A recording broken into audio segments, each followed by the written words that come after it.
So I am at the airport as I am recording this podcast episode. So you are probably most likely going to hear something over the speaker. So just as much as you can, ignore that because I'm really excited to talk about today's topic, which is my expensive lessons of writing my first book. So this episode will be so valuable for you if you have thought about writing a book or in the process of writing your book right now, or maybe it's going to get you, excited to do it in the future because a book can be such a powerful asset, especially if you are a coach, a consultant, a teacher, a mentor, someone that wants to be in a expert position on the online space.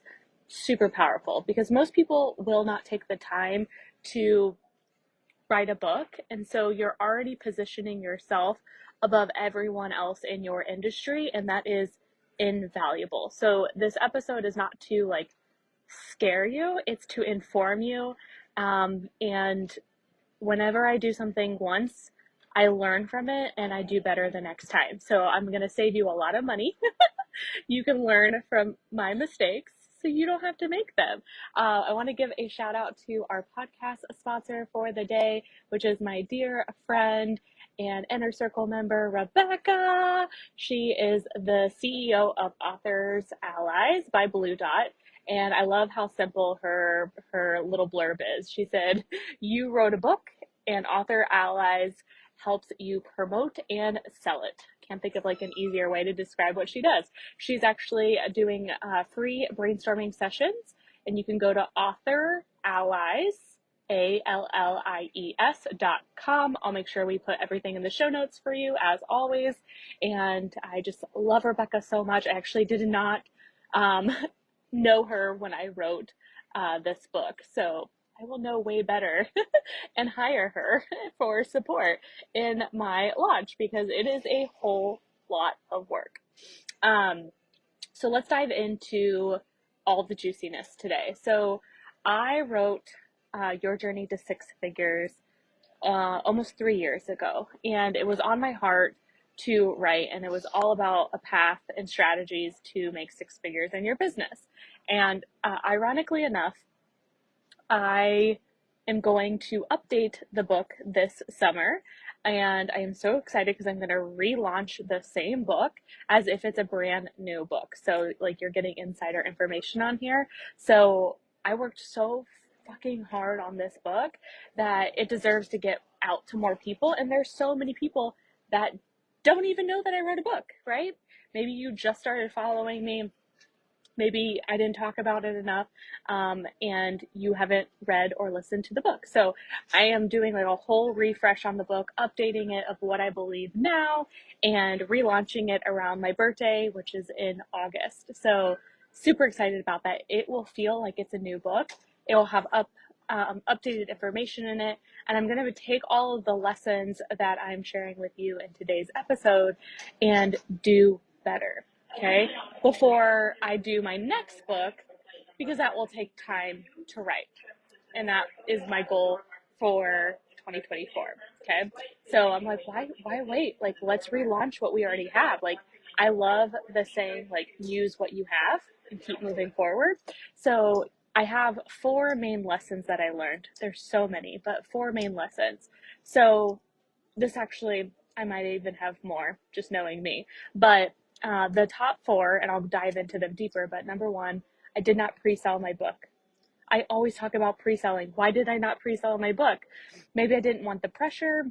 I don't know, but it would have been super valuable to pre-sell it.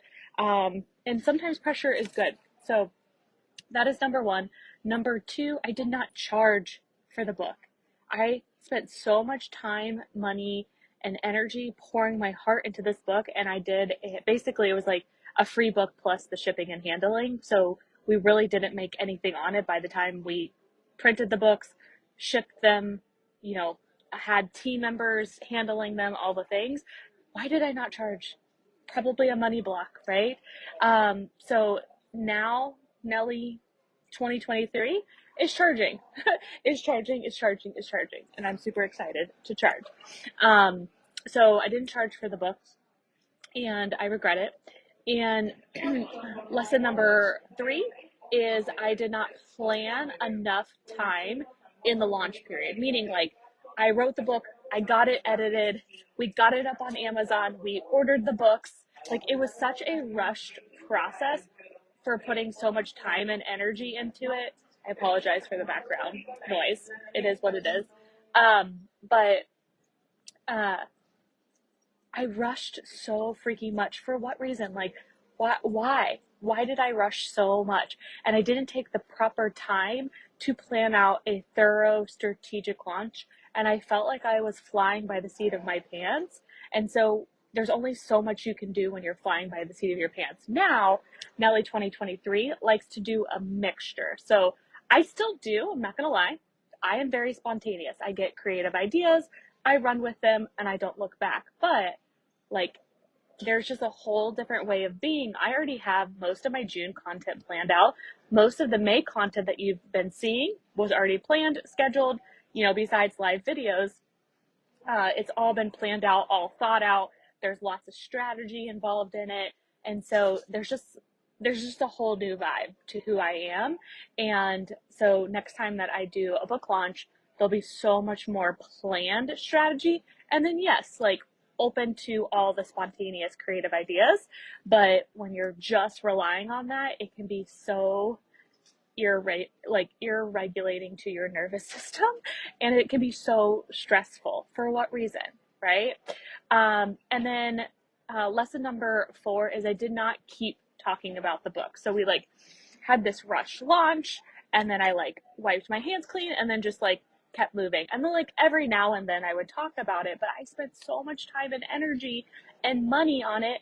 And about a year later, I got a tip from an author, and he's like launched many books, and he said act as if your book is brand new for a whole year.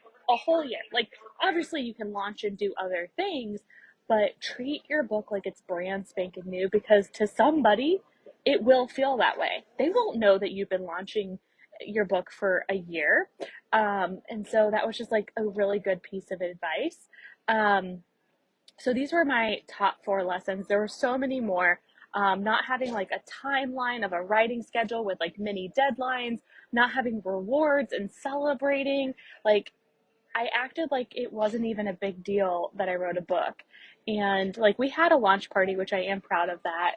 And we did sell like, I think over 600 copies. When I say sell, we gave away. We gave away that many books. People still had to like pay I think it was like $7.95 for shipping and handling, but still like I had such valuable information in there, most of which I still believe in. Like, am I not worth charging for, right? So even if we would have sold less, we would have made more. And so this was just a huge money block that I really still had to work through, honestly, up until last year. Like it was still carrying with me of like feeling like I had to prove myself to so many people, to give away everything, and then finally they would see that I'm worthy of them paying something.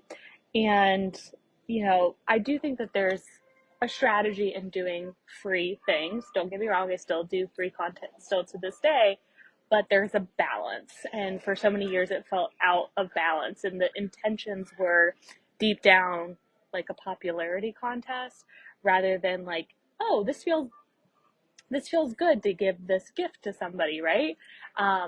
So just so many lessons learned, and I'm so freaking excited to relaunch it this summer, update it. I'm literally like, this may sound odd odd to some people, I'm gonna listen to it on Audible in my car as I'm driving, and like really understand like what do I still believe and what do I not believe, and make all the updates, relaunch it, take these lessons, and keep moving forward. Too often we do something once and then we just move on to the next thing.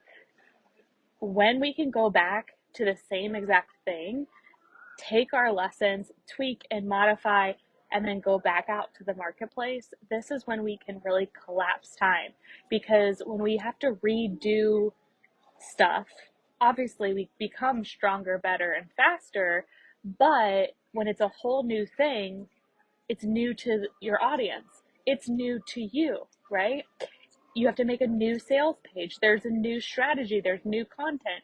As where if we go back to the same thing, like I can now go back to our old sales page. What do we need to do to edit it, right? I can go back to our old ads, what worked and what didn't work. I can go back to our organic content, our emails, and see the data, right? Even though it was years ago, I can still take that, tweak it, right? And then take it back out and launch it and do better, right? So I just hope these are super valuable. Even if you haven't thought about writing a book, I really do believe it is a super, super powerful asset. And it doesn't have to cost you a bunch of time and money. You can do a free mini ebook. You can do a small, like, pocket sized book. You can do just an audiobook and that's it. Like, you can get super creative and bootstrap it, or you can go big and bougie. Like, the choice is yours. But definitely book a call with Rebecca. She is a wealth of knowledge and such a sweet, sweet human that I know that you'll love her. So make sure that you grab that free brainstorming session with her. But stay tuned for the updated version of your journey to six figures, because there's lots of lessons that I learned since then, and I can't wait to share them with you. So I love you, and I'll see you on the next episode.